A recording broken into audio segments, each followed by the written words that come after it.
Şeytan bilir ki biz müminler, biz Müslümanlar o haram olmuş suyu içmərik. Bunu bilir. Namaz kılan mümin onu içmez. Ya oğurluq etmez. O bilir. Ama bilir ki qeybət eləyər. Bilir ki bədgümanlıq eləyər. Gəlib oradan sənin qəlbinə daxil olur.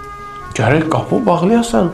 Qəlb məmləkətin bir gömrüyü olmalıdır. O gömrüyə də ağıl nəzarət etməlidir. Ağıl yoxlamalıdır. Qəlbə nə girir, nə çıxır. Ərəblər uşağa səbi deyirlər. Nə səbəbnəl məə sabban. Quranda Allah Taala buyurur, biz göydən suyu nazil edirik, suyu tökürük.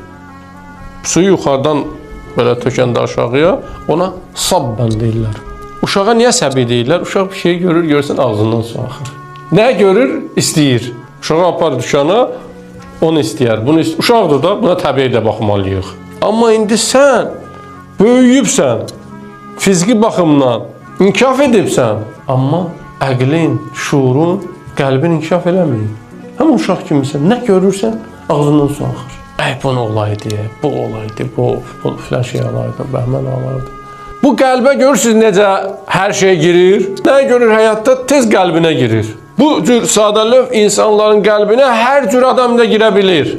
2 dənə sözlə onu aldadır. Çünki qəlb məmləkəti var, gömrüyü yoxdur. Ağıl nəzarət eləmir bunun qəlbinə. Qəlb Allahın hərəmidir. Qəlbə hər kəsi buraxmayın. Hər şeyi daxil etməyin.